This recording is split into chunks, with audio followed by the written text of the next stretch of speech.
నమస్కారం. Welcome to I dream. ధర్మ మార్గం విత్ విజిత కార్యక్రమానికి స్వాగతం.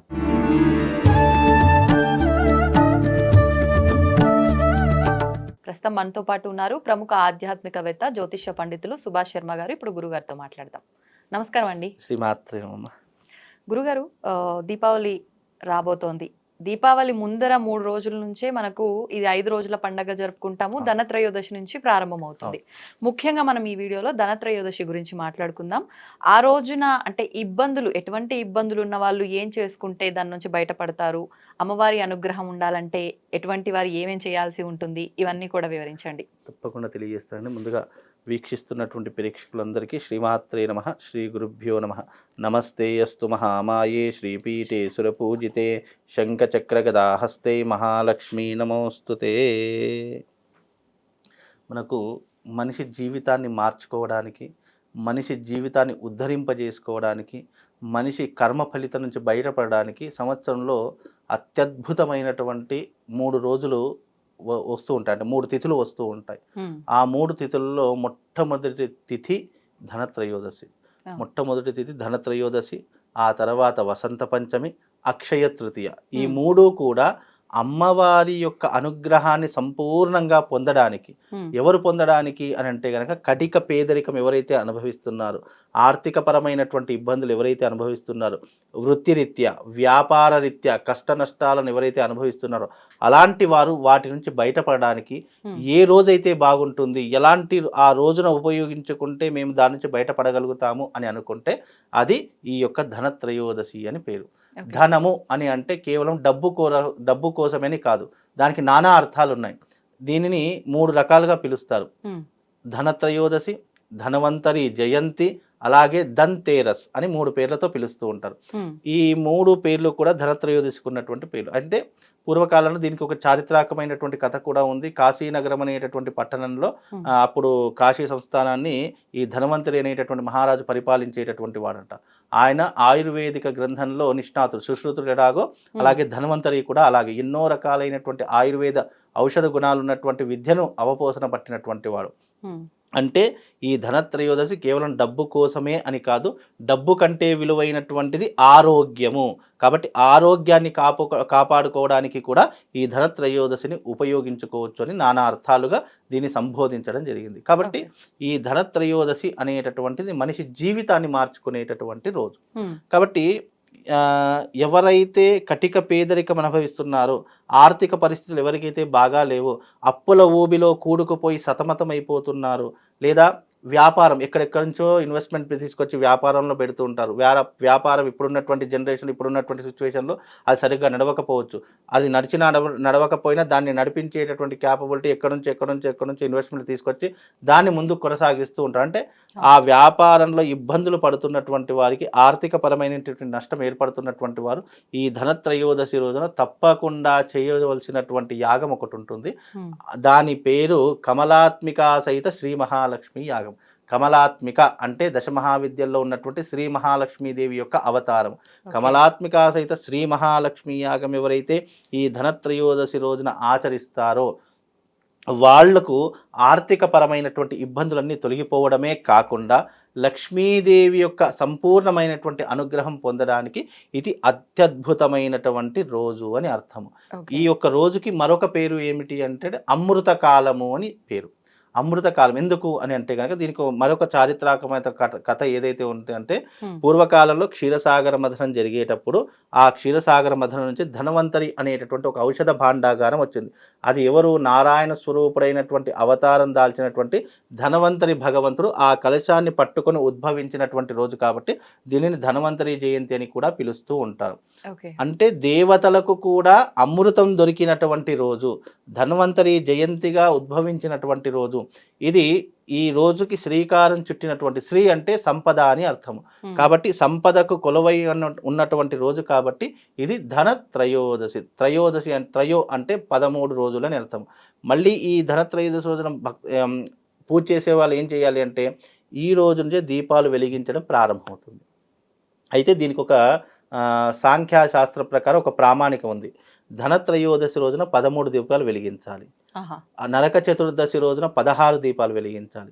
దీపావళి అమావాస్య రోజున 108 దీపాలు వెలిగించాలి. మళ్ళీ దీపావళి అయిపోయిన తెల్లారి బలిపాడ్యమి ఉంటుంది. బలిపాడ్యమి రోజున మళ్ళీ 2 దీపాలు వెలిగించాలి. మళ్ళీ బలిపాడ్యం అయిన తర్వాత యమద్వితీయ ఉంటుంది. యమద్వితీయ రోజు మళ్ళీ 2 దీపాలు వెలిగించాలి.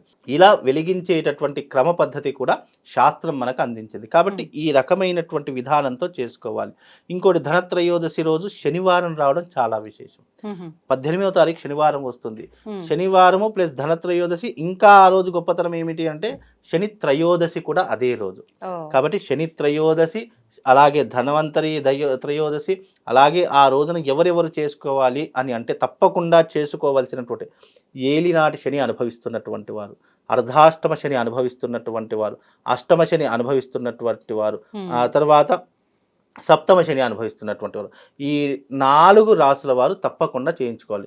ఇప్పుడు ఏలినాటి శని ఎవరెవరికి అవుతుంది అని అంటే గనక మీనరాశిలో సంచరిస్తున్న జన్మజాతకంలో మీనరాశి ఉన్నటువంటి వారు, మీన, మేష, వృషభ ఈ 3 రాసుల వారు తప్పకుండా ఈ యొక్క ధనత్రయోదశి రోజున ఆచరించే శ్రీ మహాలక్ష్మి యాగం చేసుకోవాలి. ఎందుకు? ఏలినాటి శని ప్రభావం వాళ్లకు విపరీతంగా ఉంటుంది కాబట్టి. అలాగే కుంభరాశి వారు కూడా ఈ యొక్క యాగం చేసుకోవాలి. వాళ్ళకి ఇంకా 2.5 సంవత్సరాల పాటు శని ప్రభావం ఉంటుంది కాబట్టి. అంటే ఆల్రెడీ ఉన్నారు ఇప్పుడు ఆల్రెడీ ఇప్పటికి శని తర్వాత అష్టమ శని, అష్టమ శని అష్ట కష్టాలను కలిగిస్తుంది. ఆరోగ్యపరంగా, ఆర్థిక పరంగా, అలాగే వ్యాపార అన్నిటి పరంగా కష్టాలు కలిగిస్తుంది. అంటే సింహరాశి వారికి అష్టమ శని ప్రారంభమైంది కాబట్టి సింహరాశి వారు చేయించుకోవాలి. అలాగే ఇప్పుడున్నటువంటి స్థానంలో మళ్ళీ అర్ధాష్టమ శని వృశ్చిక రాశి వారు ఈ యొక్క యాగం చేసుకోవాలి. అంటే మీన, మేష, వృషభ రాశి వాళ్ళు, అలాగే సింహము, అలాగే వృశ్చికము, కుంభము ఈ రాశుల వారు తప్పకుండా ఈ ధనత్రయోదశి, ఎందుకు అని అంటే గనక 199 సమస్యలు డబ్బుతోనే ముడిపడి ఉన్నాయి. ఆ 199 సమస్యలు డబ్బుతో ముడిపడి ఉన్నటువంటి వాటిని మనం బయటపడాలి అంటే డబ్బుకి అధినాయకురాలు ఎవరు, దానికి స్థాపన ఎవరు అంటే శ్రీ మహాలక్ష్మి. శ్రీ మహాలక్ష్మికి అనుసంధానమైనటువంటి రోజు ఏంటి? ధనత్రయోదశి. కాబట్టి ఇన్ని రకాలైనటువంటి ధనత్రయోదశి ఏ మనిషి అయితే వినియోగించుకుంటాడో శని ప్రభావం నుంచి బయటపడగలుగుతాడు, తాను తన జీవితంలో ఉన్నత స్థాయికి చేరుకోగలుగుతాడు. ఇప్పుడు కలియుగంలో ప్రతిదీ డబ్బుతో ముడిపడి ఉంది కాబట్టి జీవితంలో నువ్వు ధనవంతుడిగా నిలబడాలి, ధనవంతుడిగా ఉండాలి, ఎప్పుడూ కూడా ఇతరుల ముందు ఇలా చేయి దాచకుండా నీ చెయ్యి ఎప్పుడు ఇచ్చే స్థానంలో ఇలా పైకి ఉండాలి అని నువ్వు జీవితంలో ఆశపడితే నీ వృత్తి, వ్యాపారము, విద్య, ఆరోగ్యము అన్నీ కూడా నీకు సమృద్ధిగా ఉండాలి, నీ కుటుంబంలో ఎప్పుడు కూడా కలతలు ఉండకూడదు, ఆరోగ్యాదులతో ఉండాలి అనే మనసులో నీ కోరిక ఉంటే దీనిని వృధా చేయకూడదు. ఈ రోజున గనక వృధా చేశారా నీ జీవితం మళ్ళీ వచ్చే సంవత్సరాంతం వరకు కష్టము అనుభవించవలసిందే.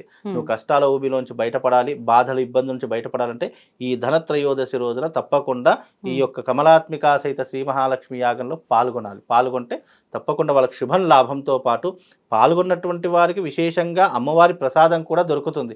అదేంటి? శ్రీయంత్రం దొరుకుతుంది, తర్వాత శివశక్తి స్ఫటికలింగం దొరుకుతుంది, అలాగే ఆ పూజలు అవన్నీ ఏంటి? ఐశ్వర్యాన్ని ఇచ్చేటటువంటి వస్తువులు. మనకు కొన్ని సముద్రంలో దొరికేటటువంటి వస్తువులు ఐశ్వర్యప్రదంగా ఉంటాయి. ఎందుకంటే లక్ష్మీదేవి పుట్టినటువంటి ఇల్లే సముద్రము. అందులో దొరికిన ప్రతి వస్తువు లక్ష్మీప్రదమైన, శంఖం కాడు నుంచి, గవ్వల కాడు నుంచి, మనకు దొరికే గోమతి చక్రాల కాడు నుంచి, సముద్రంలో దొరికే ప్రతిదీ కూడా పూజనీయంగా మనం పూజిస్తూ ఉంటాం. ఎందుకు?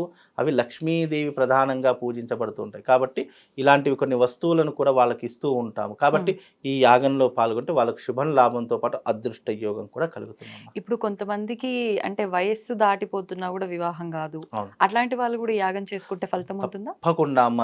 వివాహం కానటువంటి వారికి, సంతానం లేనటువంటి వారికి, భార్యాభర్తల మధ్య వివాదాలు జరుగుతున్నాయి, అస్సలు మా ఇద్దరికి బాగుండట్లేదండి, ఒకళ్ళ ముఖాలు ఒకళ్ళు చూస్తే కోపాలు వచ్చేస్తున్నాయి, ఇంట్లో ఈర్ష్య, అసూయ, ద్వేషాలు పెరిగిపోతున్నాయి, అసలు ఇంట్లో అడుగు పెడితే మనశ్శాంతి ఉంటలేదండి, ఎన్ని డబ్బులున్నా మనశ్శాంతి మాత్రం కరువైపోతుంది. అలా మనశ్శాంతి లేకపోయినా ప్రతి ఒక్కదానికి ధనత్రయోదశి, అసలు ధనత్రయోతిథే ఒక అద్భుతమైనటువంటి, దాన్ని అమృతకాలము అని అన్నాం. ఎందుకు? ఆ రోజునే అమృత భాండాగారం బయటకు వెలువడింది కాబట్టి ఆ రోజంతా అమృతకాలమే. మార్వాడి వాళ్ళ దగ్గర డబ్బులు ఎందుకు నిలుస్తాయండి అని అంటే వాళ్ళకున్నటువంటి సీక్రెట్ ఏంటో తెలుసా? ఎవ్రీ ధనత్రయోదశి రోజున రాత్రి 11 గంటల మధ్య నుండి 12 గంటల మధ్య కాలం సింహలగ్నం వస్తుంది. ఓకే. ఆ సింహలగ్నంలో వాళ్ళు రహస్యంగా పూజిస్తూ ఉంటారు. అసలు ధనత్రయోదశి అంటే రహస్య పూజ ఇది. ఎవరికి కూడా చెప్పకూడదు. సైలెంట్‌గా రావాలి, సైలెంట్‌గా వచ్చి చేయించుకొని వెళ్ళిపోవాలి. మూడో కంటికి కూడా తెలియకూడదు అని శాస్త్రం నియమం ఇది.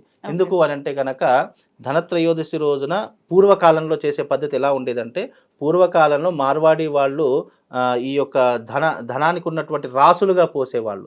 కుప్పలు కుప్పలు కుప్పలుగా పెట్టి వాటిని పూజించి మళ్ళీ దాన్ని అంతటిని కూడా భాండాగాలు అంటే ఈ ఇత్తడి బిందెలలో లంకె బిందెలు అని చెప్పి వింటూ ఉంటాం చూసారా, అలాంటి బిందెలను నింపి మళ్ళీ వాటిని తవ్వి ఇంట్లో నిక్షిప్తం చేసేవాళ్ళు నిక్షిప్తం చేసేవాళ్ళు. అంటే సంవత్సరానికి ఒకసారి తప్పకుండా తీసి దాన్ని పూజించి మళ్ళీ భూస్థాపితం చేసేవాళ్ళు.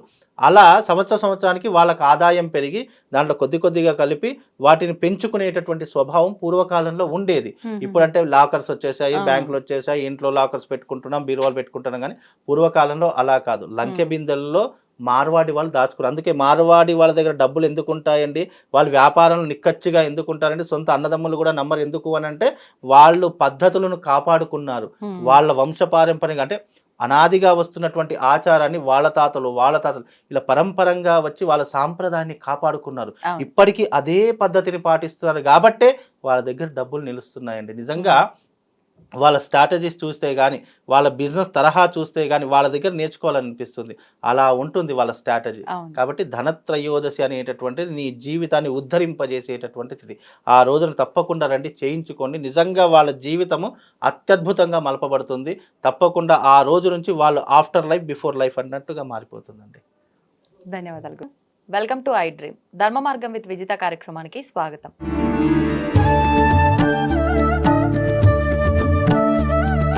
ప్రస్తుతం మనతో పాటు ఉన్నారు ప్రముఖ ఆధ్యాత్మికవేత్త జ్యోతిష్య పండితులు సుభాష్ శర్మ గారు. ఇప్పుడు గురుగారితో మాట్లాడదాం.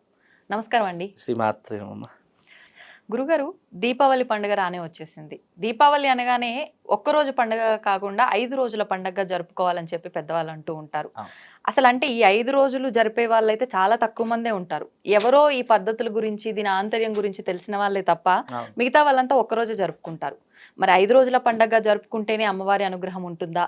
ముఖ్యంగా మరి దీపావళి అంటే అమ్మవారి ఆరాధన. మరి 5 రోజులు జరుపుతున్నాం. ఈ 5 రోజులు ఎవరి ఆరాధన చేయాలి, ఏ రకంగా చేయాలి, వాటి గురించి వివరించండి. చాలా మంచి ప్రశ్న, తప్పకుండా తెలియజేస్తాను. ముందుగా వీక్షిస్తున్నటువంటి ప్రేక్షకులందరికీ శ్రీమాత్రే నమః, శ్రీ గురుభ్యో నమః. లక్ష్మీం క్షీర సముద్రరాజతనయాం శ్రీరంగధామేశ్వరీం దాసీభూత సమస్తదేవనితాం లోకైక దీపాంకురాం శ్రీమన్మందకటాక్షలబ్ధ విభో బ్రహ్మేంద్ర గంగాధరాం త్వాం త్రైలోక్య కుటుంబినీం సరస్యాం వందే ముకుంద ప్రియాం.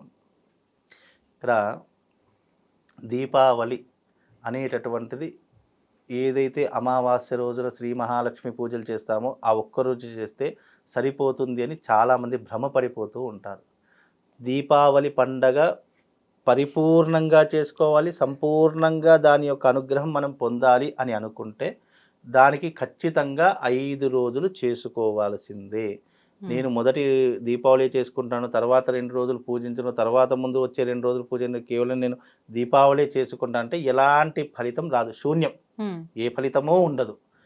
ఎందుకు అని అంటే కనుక ఎవరైతే దీనిని 5 రోజుల పండగగా చేసుకుంటారో, దీనికి మామూలుగానే 5 రోజుల పండగ అని పేరు. నిజానికి దీపావళి అనేటటువంటిది ఎందుకు 5 రోజుల పండగ అంటే, ధనత్రయోదశి మొదలుకొని యమద్వితీయ వరకు ఎవరైతే సంపూర్ణంగా దాని యొక్క పద్ధతులు పాటిస్తారో, పద్ధతులు అంటే ఏముంటాయండి, ధనత్రయోదశి రోజున చాలామంది ఏం చేస్తారు అంటే, ఎవరైతే వ్యాపారస్తులు ఉంటారో వాళ్ళ వ్యాపారంలో ఉన్నటువంటి దేవతా పటాలను శుభ్రం చేసుకోవడము, చక్కగా దానికి అలంకరణ చేసి దండలు వేసుకొని వాళ్ళ వ్యాపార స్థలాన్ని శుభ్రం చేసేసుకొని వాళ్ళు దాన్ని అంతా శుభ్రపరచుకోవడం ఆ రోజున చేసేటటువంటి పని.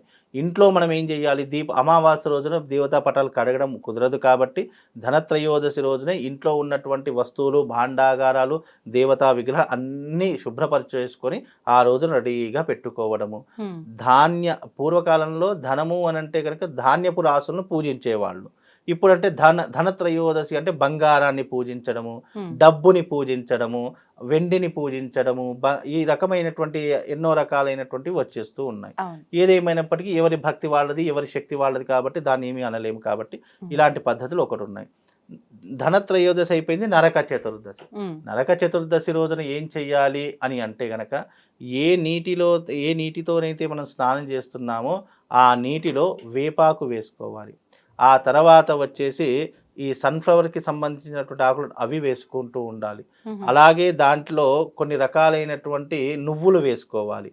నువ్వులు, వేపాకులు, ఆ సన్ఫ్లవర్ యొక్క దాని వస్తువులు వేసేసుకొని ఆ మూడిటితో కలిపినటువంటి నీటిని మనం ఆ రోజున స్నానం ఆచరించాలి. నరక చతుర్దశి అంటే ఏంటి? ఇంట్లో ఉన్నటువంటి సువాసనలు, ముత్తైదులు అందరికీ కూర్చోబెట్టి, మగవాళ్ళందరినీ కూర్చోబెట్టేసి మన శరీరాన్ని అంతటికీ కూడా నువ్వుల నూనె రాస్తారు. నువ్వుల నూనె లేపనం చేసేసి ఆ రోజున చక్కగా నువ్వుల నూనె లేపనం చేసి నువ్వులు ఏవైతే ఉంటాయో దాన్ని గ్రైండింగ్ చేసేసి ఆ నువ్వుల పొడిని శరీరం అంతా రాకుతుంటారు. ఆ రోజు సబ్బు పెట్టకూడదు, నలుగు పిండి పెట్టుకొని స్నానం చేయాలి.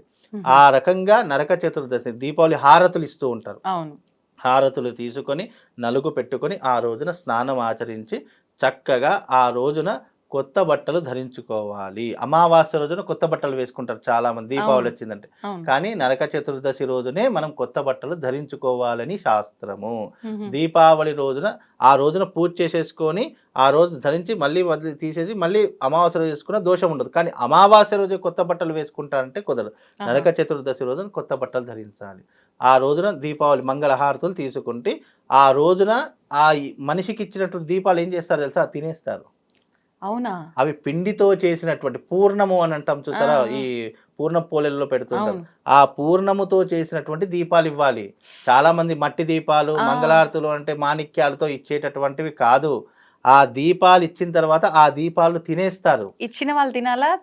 ఎవరికైతే ఇప్పుడు మీకు హారతి ఇచ్చామనుకోండి, ఆ దీపాలు మీరు తినాలి. అది దాని యొక్క సాంప్రదాయం. అది మా చిన్నతనంలో మా తాతగారు ఏం చేశారంటే పూర్ణములో చక్కగా నూనె వేసి వత్తులు కాస్త నూనె, ఎక్కువ నూనె, అది ఎంతసేపు హారతి ఇస్తాం, 1 సెకండ్ 2 సెకండ్లు హారతి ఇచ్చేసేసి ఆ కొండెక్కిన తర్వాత ఆ వత్తిని బయట పడేసేసి ఆ పూర్ణాన్ని తినేటటువంటి పద్ధతి ఉన్నది మనకు. చాలా మంది ఏం చేస్తారంటే మామూలుగా మట్టి పాత్రలో కానీ కంచు పాత్రలో ఇచ్చేసి అది ఎప్పుడు తినాలి? మళ్ళీ మనకు హారతి ఇచ్చిన తర్వాత ఆ దీపాలు మనం ఎక్కడైతే స్నానం ఆచరిస్తామో ఆ స్నానం చేసే ఇరువైపులా పెడుతూ ఉంటారు దీపాలు. ఇరువైపులా దీపాలు పెట్టుకునే స్నానం ఆచరించాలి. ఎందుకంటే ఇది యమధర్మష్ట కాలము అని అంటారు.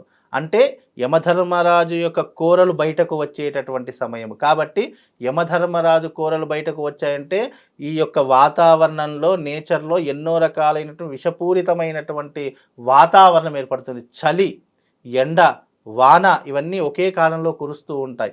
కాబట్టి ఈ కాలం వచ్చేసరికి మనిషి బయటకు రావాలంటే చాలా కష్టమైనటువంటి పని. అలాంటి సమయంలో ఆ యొక్క దీపాలు మనం ఆరగించాలి అని శాస్త్రమట. మళ్ళీ నరక చతుర్దశి అయిపోయింది. నెక్స్ట్ దీపావళి, అమావాస్య. దీపావళి అని అంటే కనుక చాలామంది ఏం చేస్తారంటే దీపాలు వెలిగించి క్రాకర్స్ వెలిగించేస్తే దీపావళి అయిపోయింది, ఇక అంతా అయిపోయింది, ఇక మద్యము జూదం అన్నీ నడుస్తూ ఉంటాయి వాళ్ళ పద్ధతుల ప్రకారం. దానికి దీపావళి పండగ ఏంటి అంటే చక్కగా కూర్చొని ఆ రోజున శ్రీ మహాలక్ష్మి అమ్మవారిని షోడశోపచార పూజలతో చేయాలి. షోడశోపచార పూజ చేసి అమ్మవారికి తేనెతో అభిషేకం చేయాలి. ఎవరికైతే రుగ్మతలు ఉన్నాయో అంటే రోగ సమస్యలు ఎవరికైతే ఉన్నాయో వాళ్ళు ఈ దీపావళి రోజున అమ్మవారి యొక్క విగ్రహం, శ్రీ మహాలక్ష్మి అమ్మవారి యొక్క విగ్రహం తీసుకొని తేనెతో అభిషేకం చేసి ఆ తేనెను ఎవరైతే తీర్థంలా తీసుకుంటారో వాళ్ళ రుగ్మతలన్నీ తొలగిపోతాయి. ఎందుకు తేనె పొయ్యాలి అని అంటే మనకు అమృత భాండాగారం వెళ్ళింది. దేవతలకు అమృతము అని అంటే అప్పటి కాలంలో తేనె అని అర్థము. సముద్రం నుంచి వెళ్ళినటువంటిది అమృతము అంటే ఏంటి? తేనె. ఇప్పుడున్నటువంటి భూలోకంలో అమృతమైనటువంటిది ఏమిటి అంటే మధు, అంటే తేనె అని అర్థం. కాబట్టి ఆ తేనెతో అభిషేకం చేసినటువంటి తేనె మనం తీసుకుంటే రుగ్మతలన్నీ తొలగిపోతాయని శాస్త్రం. అందుకే తేనెతో అభిషేకం చేయాలి. ఎప్పుడు? అమావాస్య రోజు. ఈ రకంగా చేసుకోవాలి. ఆ రోజు 108 దీపాలు వెలిగించి అమ్మవారిని చక్కగా ఆరాధన చేసుకొని 108 దీపాలు.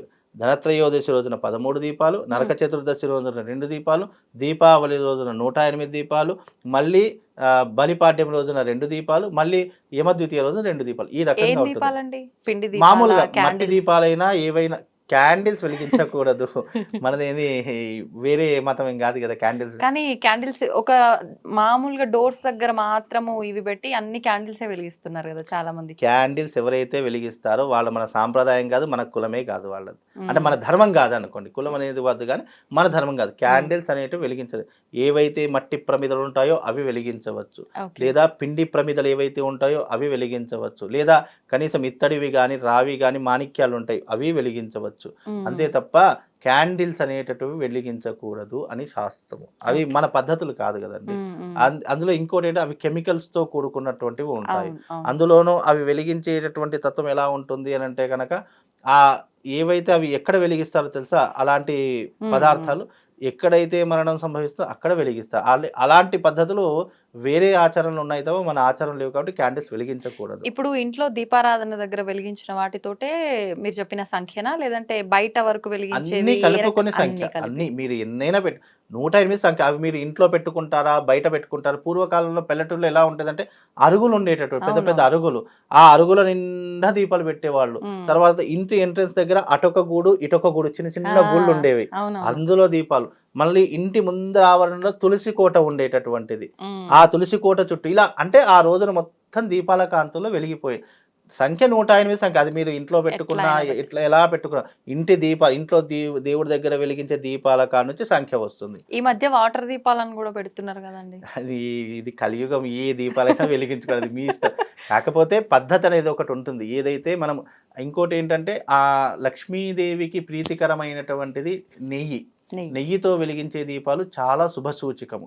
అందులో ఆ వాసన పీల్చుకోవడం కూడా చాలా శుభసూచకం. ఆరోగ్య సూత్రాల్లో కూడా నెయ్యి దీపం వెలిగించినటువంటి వాసన పీల్చుకుంటే శ్వాసకోశ సంబంధమైనటువంటి రోగాలు తొలగిపోతాయి, మైగ్రేన్ లాంటి ప్రాబ్లం తొలగిపోతాయి, హెడ్ఏక్ ఉన్నటువంటి ప్రాబ్లమ్స్ తొలగిపోతాయి నేతితో వెలిగించింది. కానీ ఇన్ని నెయ్యి దీపాలు వెలిగించలేము. ఎందుకు ఒక కిలో నెయ్యి తీసుకుంటే 108 దీపాలు.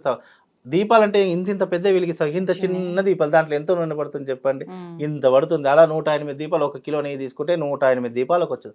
అంటే వెలిగించాలి వాళ్ళ స్తోమత, అందరికీ వెలిగించమని కాదు, ఫలానా పద్ధతి ఇలా ఉంటుంది అనేటటువంటి. కాబట్టి ఆ రకంగా వెలిగించుకొని అమ్మవారి ఆరాధన చేసుకోవాలి. అది అయిపోయింది, నా దీపావళి అమావాస్య అయిపోయింది. తర్వాత మన బలిపాడ్యమి రోజున మనము ఏవైతే పూజించినటువంటి యంత్రాలు ఉంటాయో దానికి పూజ చేసుకొని బలులు ఇస్తుంటారు. గుమ్మడికాయలు కొట్టడము, ఆ తర్వాత చాలామంది కొంతమంది ఈ కొయ్యడం లాంటివి చేస్తుంటారు, జంతు బలులు ఇస్తూ ఉంటారు, అలాంటి బలులు ఇస్తుంటారు.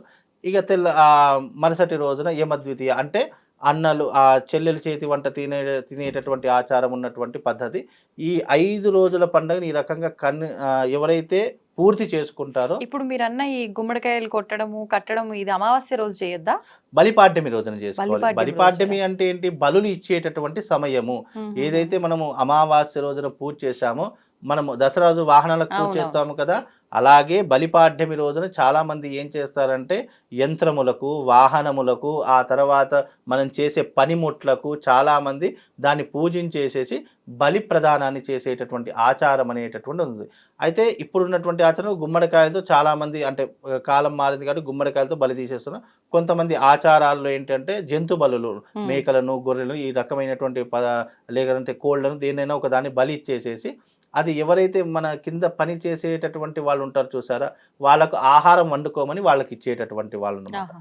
ఆ రకమైన బలిపాడ్యమి అయిపోయింది. తెల్లవారితే ఏంటి యమద్వితీయ అంటే తన చెల్లెలి చేతే వంట అన్నయ్యలు కానీ తమ్ముళ్ళు కానీ తోబుట్టువులు కానీ తమ ఇంటికి వెళ్ళి భోజనాన్ని స్వీకరించి వెళ్ళేటటువంటి, దానికి కూడా ఒక చారిత్రకమైనటువంటి కథ ఉంది. యమునాదేవి అంటే యమధర్మరాజు యొక్క చెల్లెలు యమునాదేవి ఉంటుంది. ఆమె ఎన్నిసార్లు పిలిచినా తన అన్నయ్య ఇంటికి రాడు కాబట్టి తన అన్నయ్య వచ్చినటువంటి రోజు ఏమిటి అంటే అమావాస్య అయిన 2వ రోజుకి ఇంటికి వచ్చి భోజనం తిని ఆమె తన చెల్లెలైనటువంటి యమునాదేవిని ఆశీర్వదించి వెళ్ళేటటువంటి రోజు. కాబట్టి ఎవరైతే ఆ రోజున చెల్లెలింటికి వెళ్ళి భోజనం చేస్తారో ఆయు ప్రమాణం పెరుగుతుంది అని శాస్త్రము. యమధర్మరాజు ఇచ్చేటటువంటిది ఏంటి? ప్రాణాలు తీసుకొని వెళ్ళేటటువంటి వాడు.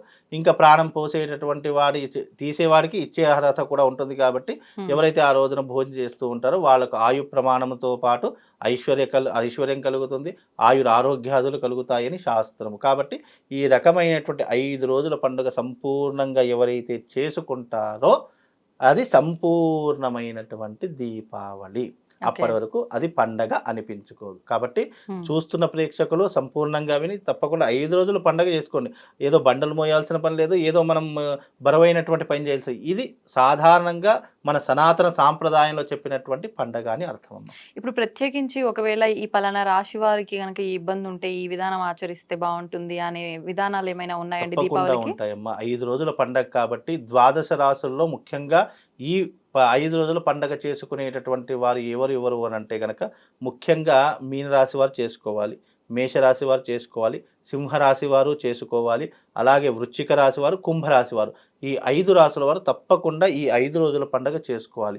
అలాగే ఈ 5 రాసుల వారు తప్పకుండా ధనత్రయోదశి రోజున కమలాత్మిక సహిత శ్రీ మహాలక్ష్మి యాగం చేయించుకోవాలి. ఎందుకంటే ఇది ప్రారంభమయ్యే ధనత్రయోదశి నుంచే 5 రోజుల పండగ ప్రారంభమవుతుంది కాబట్టి ఆ యాగం చేసుకోవాలి. ఉమ్, ఆ యాగం చేసుకోవడం వల్ల 5 రోజుల పండుగతో పుణ్యముతో పాటు ఆ లక్ష్మీదేవి యొక్క కటాక్షం కలుగుతుంది. మొదటి ధనత్రయోదశి లక్ష్మీదేవిని ఆరాధించాలి. నరక చతుర్దశి రోజున యమధర్మరాజుని ఆరాధన చేసుకోవాలి. అలాగే దీపావళి రోజున శ్రీ మహాలక్ష్మి అమ్మవారిని పూజించుకోవాలి. బలిపాడ్యమి రోజున బలి చక్రవర్తిని ఆరాధన చేసుకోవాలి. ఉమ్. అలాగే యమద్వితీయ రోజున యమునాదేవిని ఆరాధన చేసుకోవాలి. ఈ రకమైనటువంటి 5 రోజుల పండగ అని చెప్పడం జరిగిందమ్మా. ధన్యవాదాలండి. శ్రీమా. ధర్మ మార్గం విత్ విజిత కార్యక్రమానికి స్వాగతం.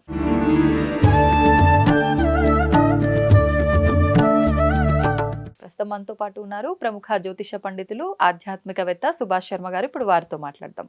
నమస్తే అండి. శ్రీమాత్రి నమః. గురుగారు, దీపావళికి ప్రత్యేకించి అంటే ఎక్కువగా శత్రువుల వల్ల భయపడి ఇబ్బంది పడే వాళ్ళు ఉంటారు. ఎప్పుడు వాళ్ళ వల్ల ఏ ముప్పు మాకు వస్తుందో అనుకునే వాళ్ళు చాలా మంది ఉంటారు. అలా శత్రు భయం నుంచి బయటపడాలన్నా చాలా మంది ఈ మధ్యకాలంలో చూస్తున్నాము, నరదృష్టి ఎక్కువైపోతుంది. ఇంటి పైన కానివ్వండి, ఇంట్లో ఉన్న వాళ్ళ పైన కానివ్వండి. దీనివల్ల వాళ్ళు పైకి ఎదగలేరు. దీనివల్ల ఆరోగ్య సమస్యలు, రకరకాల ఇబ్బందులు. వీటన్నిటికీ ఏదైనా విధానం ఆచరిస్తే ఫలితం ఉంటుందా, ముఖ్యంగా ఈ దీపావళి రోజున? శ్రీమాత్రే నమః. శ్రీ గురుభ్యో నమః. జ్ఞానినాంనపి చేస్తాంసి దేవీ భగవతీ హి సా బలాయ కృషమోహాయ మహామాయ ప్రయశ్చతి. శత్రువుల భీతి అనేటటువంటిది మనిషి జీవితంలో ప్రతి ఒక్కరికి ఉంటుంది. అంటే వాళ్ళ కేటగిరీని బట్టి, వాళ్ళ యొక్క వ్యవస్థను బట్టి, వాళ్ళ రేంజ్ని బట్టి ప్రతి ఒక్కరికి శత్రువులు ఉంటారు. అది స్త్రీకైనా, పురుషుడికైనా, చిన్నపిల్లవాడికైనా, పెద్దవాడికైనా, ఎవరికైనా శత్రువులు అనేటటువంటి వారు ఎక్కడి నుంచో పుట్టుకురారు. మన జీవితంలో మనకు సాన్నిహిత్యంగా ఉండి మనతో మనవాడు అనుకునేవాడి నుంచి శత్రుత్వాలు పుట్టుకొస్తాయి. ఎప్పుడైనా గుర్తుపెట్టుకోండి. శత్రువులు ఎక్కడి నుంచో దూరం నుంచి రారు. మనతో సాన్నిహిత్యంగా ఉన్నటువంటి వారే మన శత్రువులుగా అయిపోతారు. బికాజ్ అంటే మనిషి ఓర్వలేనితనము, అలాగే చేతకనితనము, అలాగే మనిషి ఈర్ష్య, అసూయ, ద్వేషము నుంచి పుట్టుకొచ్చేటటువంటిది శత్రుత్వము అని దానికి పేరు. ఒక మనిషి ఎదుగుతున్నాడు, ఒక మనిషి వృద్ధిలోకి వస్తున్నాడు అని అంటే వెంటనే పక్కన ఉన్నటువంటికి ఈర్ష్య, ద్వేషం పెరిగిపోయి అబ్బా అని అన్నాడు అనుకోండి, కనీసం ఆ వ్యక్తిని చూసి ఎదుగుతున్నాడు, వీనికి ఎలా కింద పడేయాలని మనసులో ఒక భావన వచ్చిందంటే చాలు, ఆ మనిషి యొక్క పతనం ప్రారంభమవుతుంది. ఎందుకంటే నరుడి యొక్క దృష్టి అంత భయంకరమైనటువంటిది అని అర్థం. రాక్షసుల దృష్టి పడితేనైనా కూడా తప్పించుకోవచ్చు, కానీ నరదృష్టి నుంచి తప్పించుకోవడము అంత సులభమైనటువంటి విషయం అయితే కాదు. అందుకే నరదృష్టి అనేటటువంటిది నెగిటివ్ ఇంపాక్ట్ అనేటటువంటిది మనిషిని అంత కృంగదీస్తుంది. శత్రువులు అనేటటువంటి వారు మనిషి జీవితంలో పెరిగిపోతుంటారు. బికాజ్ మన చిన్న అంటే డౌన్ టు ఎర్త్ నుంచి మనం జీవితంలోకి అంచెలంచెలుగా ఎదుగుతున్నాము. మనకు మంచి పేరు వస్తుంది, మనకు జీవితంలో మంచి హోదా వస్తుంది. మన పక్కనున్న వాడికి రావట్లేదు కదా, మనకంటే వెనుకొచ్చారు, వీళ్ళకి పేరు వస్తుంది అని చెప్పి ఎప్పుడైతే పక్కనున్న వాళ్ళు చెవులు కొరుక్కొని ఎలాగైనా ఈమెను కిందికి లాగేయాలి, లేదా ఈయనను కిందికి లాగేయాలి, లేదా ఒక సాఫ్ట్వేర్ ఎంప్లాయీ పనిచేస్తున్న CEO అయ్యే అధికారం ఉన్నప్పటికీ కూడా అతన్ని కానివ్వకూడదు, ఇలా అతని కిందికి లాగేయాలి, లేదా అతని మీద రూమర్స్ స్ప్రెడ్ చేయాలి, అతన్ని నీలాప నిందలు చేసేయాలి, 10 మందికి ఆమె గురించి కానీ ఆయన గురించి కానీ చెడుగా చెప్పాలి అనేటటువంటి విషయాలు ఉంటాయి చూసారా, మనిషిని అంచలంచలుగా కిందికి లాగేస్తూ ఉంటుంది. దానినే మనము మన భాషలో ఏమంటాము అని అంటే గనక నరదిష్టి అంటూ ఉంటాము, అలాగే నెగిటివ్ ఇంపాక్ట్ అని పిలుస్తూ ఉంటాము. దానిని మనం భయం ఎక్కువైపోయి శత్రువుల బాధ అని అంటుంటాం. ఆ శత్రువులు ఎవరో మళ్ళీ కంటికి కనిపించరు. పోనీ ఏదైనా అందాము, వాళ్ళతో గొడవ పడదామంటే ఆ శత్రువు ఎవడో మనకు తెలియదు. అంటే ఇన్ని రకాలైనటువంటి విధానాలు మనిషి జీవితంలో ఉంటూ ఉంటాయి. కాబట్టి వీటన్నిటి అంటే కంటికి కనిపించినటువంటి ప్రభావమే ఈ శత్రుభీతి, భయము, ఆందోళనలు ఇవన్నీ మనిషిని కృంగదీస్తూ ఏం చేయాలో అర్థం కాదు. ఆ. ఇంకోటి దైవిక పరంగా చెప్పాలి అని అంటే కనుక ఒక మనిషికి శత్రుభీతి కానీ నరదృష్టి ఉంటే ఒకవేళ మనిషి జీవితంలో ఎలాంటివి ఉంటాయి అంటే కనుక శాస్త్రీయ దృక్పథం ప్రకారము తిండి సరిగ్గా సహించదు, నిద్ర సరిగ్గా పోడు, అలాగే కలలు విపరీతంగా పడుతూ ఉంటాయి, నిద్రలో మెలకువలు ఎక్కువగా వస్తూ ఉంటాయి, అలాగే మనిషి ఎక్కడైనా కూర్చుంటే శరీరం వాలిపోవడము, నిద్ర మబ్బు ఎక్కువగా రావడము, ఆలోచనలు విపరీతంగా పెరిగిపోవడము, పని మీద ధ్యాస లేకపోవడము, ఇవన్నీ కూడా నెగిటివ్ ఇంపాక్ట్ శత్రువు భీతి వల్ల లేదా నరదిష్టి వల్ల ఇలాంటివి ఎక్కువగా జరిగేటటువంటి లక్షణాలు ఈ యొక్క క్రమ పద్ధతిలో ఉండడం జరుగుతుంది. కాబట్టి ఇలాంటి లక్షణాలు ఉంటే నీ జీవితంలో నీకు శత్రుభీతి ఉన్నట్టే, అలాగే నీకు నరదిష్టి తగిలినట్టే, నీ జీవితంలో నువ్వు ఏదో ఒక రకంగా అన్నీ ఒకటి డౌన్ఫాల్ అంటే నష్టపోవడం ప్రారంభం అయ్యేటటువంటి సూచనలు నీ జీవితంలో మొదలవుతాయి అని అర్థం చేసుకోవాలి. కాబట్టి శత్రుభీతి అన్నదానికి ఇవన్నీ దాని కేటగిరీస్ కిందికి వస్తుంటాయి. కాబట్టి అలాంటివి ఉన్నప్పుడు భగవత్ ఆరాధన చేసుకోవడం. పూర్వకాలంలో ఏంటంటే మనకి ఏదైనా గాయం తగలకుండా యుద్ధానికి వెళ్ళేటప్పుడు మన శరీరానికి కవచం వేసేవాళ్ళు. ఎందుకు? గాయం తగులుతుందేమో అని భయంతో. అలాగే ఈ నెగిటివ్ ఇంపాక్ట్ మన మీద పడకుండా మన శరీరానికి కూడా ఒక రక్షణ కావాలి. ఆ రక్షణ దేని ద్వారా సాధ్యపడుతుందంటే దైవిక పరమైనటువంటి వస్తువులకు సాధ్యపడుతుంది. కాబట్టి నీ జీవితంలో ఎవరికైనా నెగిటివ్ ఇంపాక్ట్ ఉంది, లేదా నీ జీవితంలో శత్రువుల బాధ ఎక్కువగా ఉంది అని అంటే గనక నీ జీవితంలో ఒక కరంగలి మాల వేసుకో. నెగటివ్ ఎనర్జీ నీ దాకా రాకుండా కాపాడుతూ ఉంటుంది. లేదా కరంగలి మాల వేసుకోవడం నీకు అవకాశం లేదు, నీకు శత్రుల భీతి చాలా ఎక్కువగా ఉంది అంటే ఒక ప్రవాళ గణపతి నీ మెడలో వేసుకో. లేదు అని అనుకుంటే ఒక మరకత గణపతి దొరుకుతుంది, మరకత గణపతి వేసుకుంటే నీ జీవితంలో ఐశ్వర్య ప్రాప్తి కలుగుతుంది, నెగిటివ్ అంటే శత్రువుల బాధ ఉండదు, నీ జీవితంలో నరదృష్టి చెడు దృష్టి అనేటటువంటి నీ మీద పడకుండా అదొక రక్షణ కవచంలా నిన్ను కాపాడుతూ ఉంటుంది. లేదు ఇవన్నీ వేసుకోవడం కుదరదు అని అన్నారనుకోండి, జేబిలో ఒక చిన్న యంత్రం దొరుకుతుంది, అది సర్వరక్షా యంత్రము అని చెప్పేసి ఒకటి ఉంటుంది. చిన్న యంత్రం, అది మామూలుగా మనం పర్సులో కూడా క్యారీ చేసుకోవచ్చు. సర్వరక్ష యంత్రం పెట్టుకోండి. అది పెట్టుకున్నట్టు కూడా ఎవరికి చెప్పకండి. అది ఎందుకు అని అంటే గనక అది పెట్టుకోవడం ద్వారా ఎవరైనా నీ గురించి చెడుగా ఆలోచించినా, నీ గురించి ఎవరైనా చెడుగా భావన చేసుకున్నా, లేదా నిన్ను కిందికి లాగేయాలని చూసినా, లేదా నీ మీద రూమర్స్ లేదా నీ మీద ఏదైనా నీలాప నిందలు వేయాలనుకున్నా అది నీ దాకా రాకుండా అది నిన్ను ప్రొటెక్ట్ చేస్తూ ఉంటుంది. కాబట్టి ఇప్పుడు అంటే ఈ మధ్య కాలంలో చెప్తున్నాను, ఇప్పుడు జరుగుతున్న ఎండాకాలం వచ్చిందనుకోండి, మనకి ఎండ తాకిడి చాలా ఉందనుకోండి, ఎండ ఎండ వేడి మన మీద పడకుండా అంటే ఎండ తాకిడి మన మీద పడకుండా జేబులో ఉల్లిగడ్డ పెట్టుకునేవారు తెలుసా మీకు? తెలీదా? ఉల్లిపాయను పెట్టుకుంటే వడదెబ్బలు తాకవు మనకు. చాలా మంది మగవాళ్ళు ఏం చేస్తారంటే ఎండాకాలం వచ్చింది అంటే జేబులో ఒక ఉల్లిపాయ వేసుకునేవాళ్ళు. ఇప్పటికీ కూడా చాలా మంది పాటిస్తారు. కొంతమంది అంటే ఈ వడదెబ్బలు తాగలకుండా, ఆ సూర్యుడి యొక్క వేడి ఎక్కువగా మన మీద పడకుండా ఉల్లిపాయను జేబులో పెట్టుకొని బయటకు వెళ్ళి అంటే ఈ పనులు చేసేవాళ్ళు ఎక్కువగా ఉండేటటువంటి వాళ్ళు. కాబట్టి ఈ కష్టపడి పని చేస్తూ ఉంటారు చూసారా, అలాంటి వాళ్ళు తప్పకుండా జేబులో ఒక ఉల్లిపాయను పెట్టుకునేవాళ్ళు. కాబట్టి అది ఎందుకు? వేడి యొక్క ఉష్ణోగ్రత మన మీద పడకుండా ఆ ఉల్లిగడ్డ పెట్టుకోవడం ద్వారా ఏమవుతుంది, మన శరీరం చల్లదనంగా ఉంటుందట. అంత తాకిడి అంత ఉష్ణోగ్రత మన మీద పడినా కూడా అది మన బాడీ రియాక్షన్ ఇవ్వదట. కాబట్టి అందుకే అలా వేసుకునేవాళ్ళు.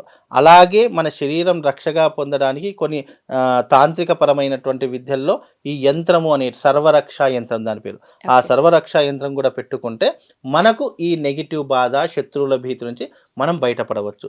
చాలామందికి ఎవరికి ఎక్కువ శత్రువులు ఉంటారో తెలుసా? వృత్తి వ్యాపారం చేసే వాళ్లకు, మీలాంటి యాంకర్స్లకు, అలాగే మాలాంటి జాతకాలు చెప్పే వాళ్లకు, సినిమా సెలబ్రిటీస్కు, అలాగే రాజకీయ నాయకులకు, అలాగే ఇలా కేటగిరీ వాళ్ళ కేటగిరీస్లో ఎవరైతే ఉంటారో అలా ప్రతి ఒక్కరికి శత్రువులు వాళ్ళ స్థానంలో ఉంటూ ఉంటారు. ఎందుకు అంటే వాళ్ళు ఎదుగుతున్నారు అని అంటే వాళ్ళని ఎప్పుడెప్పుడు తొక్కేయాలి, ఎప్పుడెప్పుడు వాళ్ళ స్థానంలోకి వెళ్ళి మనం కూర్చోవాలి అని ఆలోచించే వాళ్ళు చాలా మంది. అలాంటి వారికి ఈ యొక్క యంత్రం చాలా అద్భుతంగా పనిచేస్తుంది. యంత్రం అయితే యంత్రము, ఏదో యంత్రం పెట్టుకున్నటువంటి వాళ్ళు మెడలో ఒక లాకెట్ కూడా వేసుకోవడం, ఒక కరంగలి మాల ఇలా వీటిని వేసుకోవడం అంటే అవి ఏమవుతాయంటే దైవిక పరమైనటువంటి వస్తువులు ఎప్పుడైతే ధరిస్తామో మన శరీరం మీద నెగిటివ్ ఇంపాక్ట్ పడకుండా అది మనల్ని రక్షిస్తూ ఉంటుంది.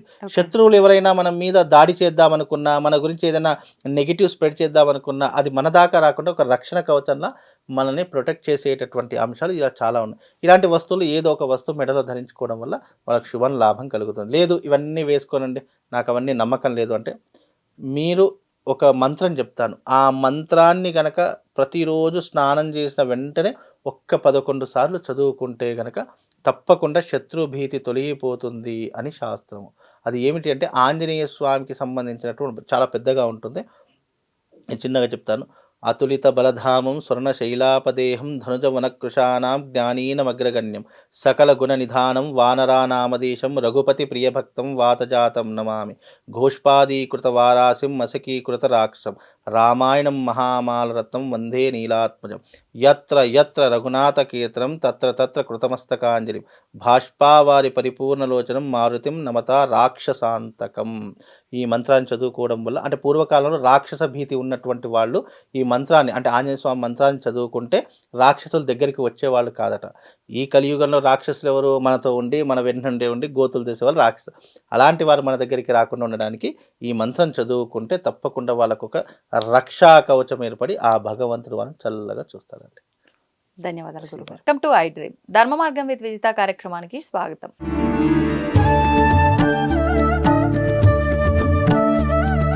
ప్రస్తుతం మనతో పాటు ఉన్నారు ప్రముఖ జ్యోతిష పండితులు ఆధ్యాత్మికవేత్త సుభాష్ శర్మ గారు. ఇప్పుడు వారితో మాట్లాడదాం. నమస్తే అండి. శ్రీమాత్రి నమః. గురుగారు, దీపావళి రాబోతోంది కదా, మరి దీపావళి అంటేనే లక్ష్మీ అమ్మవారి ఆరాధన. ప్రతి ఒక్కరికి కావాల్సింది సంపద. సంపద అనంటే మీరు అన్నట్టుగా ఆరోగ్యము అన్నీ ఉంటాయి, కానీ అందరూ అనుకునే సంపద డబ్బు. మరి డబ్బు కావాలి అనంటే ముఖ్యంగా అమ్మవారికి ప్రీతికరమైన ఈ దీపావళి అమావాస్య రోజున ఏ రకమైన విధానాన్ని ఆచరిస్తే అందరి ఇంట్లో ఆ సిరుల సంపద కురుస్తుందో వివరించండి. తప్పకుండా మంచి ప్రశ్న, తప్పకుండా తెలియజేస్తాను. ముందుగా వీక్షిస్తున్నటువంటి ప్రేక్షకులందరికీ శ్రీమాత్రే నమః, శ్రీ గురుభ్యో నమః. ఇక్కడ సంపద అన్నదానికి అనేక అర్థాలు ఉంటాయి. మనకు అష్టలక్ష్ములు ఎలాగో అలాగే మనకు జీవితంలో అష్ట కష్టాలు అనేటివి కొన్ని ఉంటాయి. వాటన్నిటినీ తొలగించుకోవడానికి ఒకే ఒక ఉపాయం లక్ష్మీ కటాక్షము అని అర్థం. లక్ష్మీ కటాక్షము గనక మనకు ఉన్నట్టయితే అన్ని వాటంతట అవే వస్తూ ఉంటాయి. ఎందుకంటే ఇది కలియుగం. కలియుగం అనేటటువంటిది దేని మీద ఆధారపడి ఉంది అని అంటే కనుక ధనం మీద ఆధారపడి ఉంది. ధనమూలం ఇదం జగత్ అన్నట్టు ధనముతోనే అన్నీ ముడిపడి ఉన్నాయి. 199 సమస్యలు డబ్బుతోనే ముడిపడి ఉంటాయి. మీరు ఎప్పుడైనా గమనించండి. చిట్ట చివరకు మీరు ఎన్ని కష్టాలు విన్నా, ఎన్ని నష్టాలు చూసినా, ఏది చూసినా ఫైనల్గా అది దేంతో ముడిపడి ఉంటుందంటే డబ్బుతోనే ముడిపడి ఉండేటటువంటి అంశాలు చాలా మట్టుకు అవే ఉంటుంటాయి. కాబట్టి జీవితంలో ఆర్థిక పరంగా మనం నిలదొక్కుకోవాలి అని అనుకుంటే ఈ దీపావళి చాలా స్పెషల్ అండి.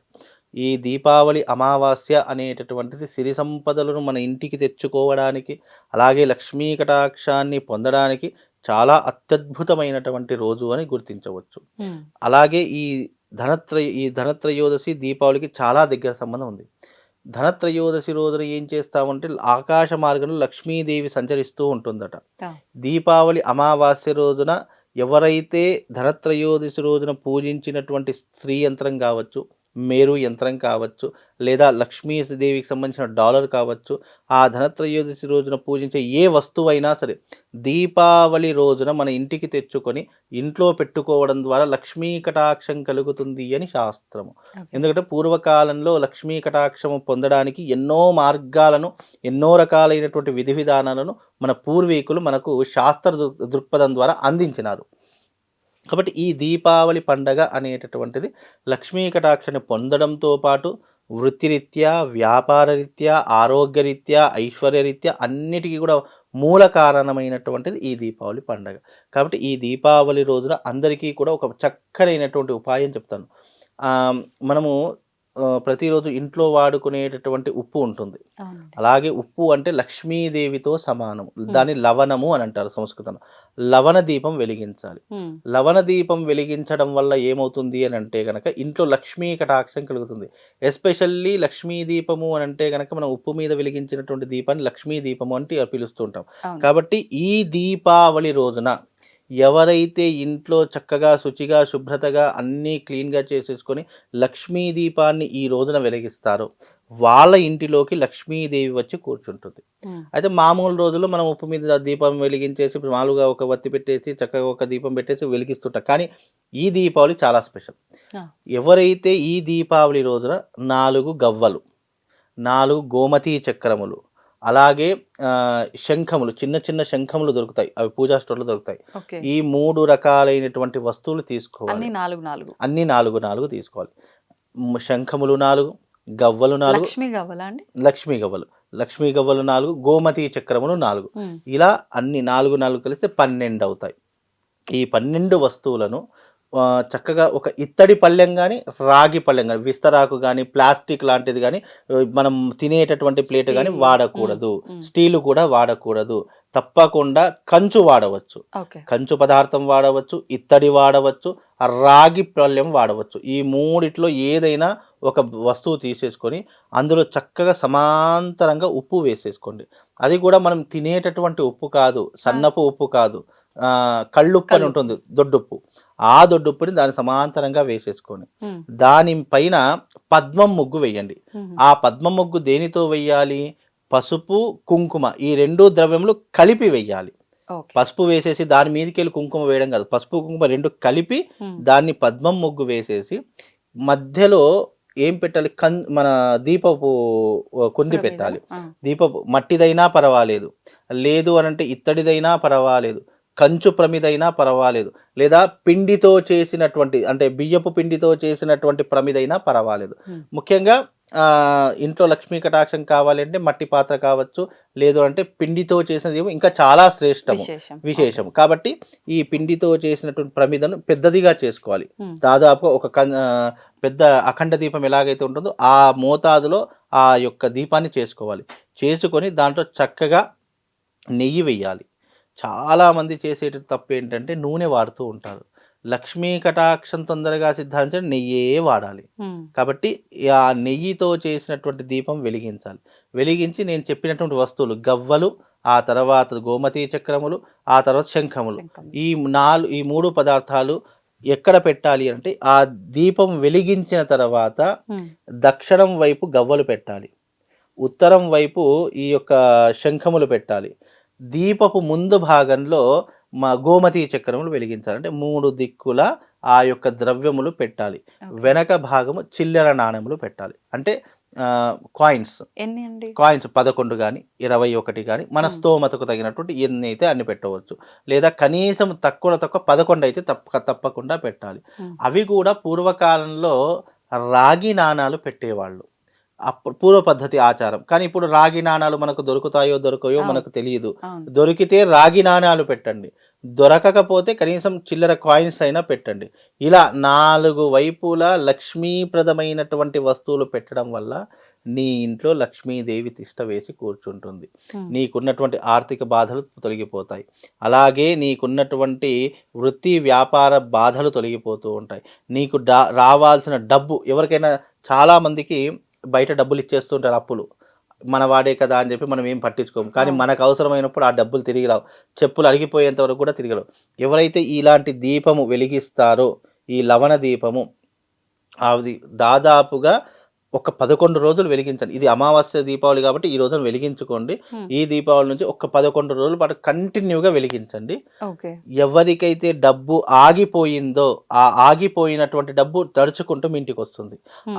ఎవరైతే మీకు ఇవ్వవలసిన వాళ్ళు ఉంటారో వాళ్ళు ఫోన్లు చేసి మరి మీకు ఇచ్చేస్తారు. ఇప్పుడు ఈ అంత 11 రోజులు విశేషం. చేస్తున్నప్పుడు ఏ రోజు ఉప్పు ఆ రోజు మార్చడము, ప్రమిద తప్పకుండా మార్చడం చేయాలా? మార్చుకోవాలి. ఈ తప్పకుండా నాణాలు ఇవి మార్చుకోవాలి. కూడా మార్చాలా? అవి పెట్టాలా? అవి మార్చాల్సి అవి పెట్టాలి.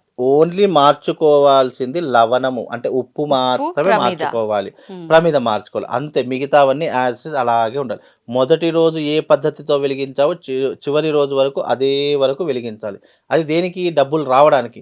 లేదు నాకు డబ్బులు వచ్చేది ఏంటంటే నాకు ఆర్థికపరమైన ఇబ్బందులు ఏమీ లేవు, లక్ష్మీ కటాక్షం నా మీద ఉంటే చాలు అనుకునే వాళ్ళు ఒకటే రోజు ఆ దీపావళి అమావాస్య రోజున ఒకటే రోజు ఏ లవణ దీపం సమయంలో అండి వెలిగించండి. విశేషంగా? ఇది వచ్చేసి వెలిగించేటటువంటి సమయం రాత్రి 11 గంటల నుంచి 12 గంటల మధ్య కాలంలో వెలిగించాలి. అది ఎందుకు వెలిగించాలి అని అంటే గనక ఆ సమయం సింహలగ్న కాలము. ఆ సమయంలో వెలిగించడం.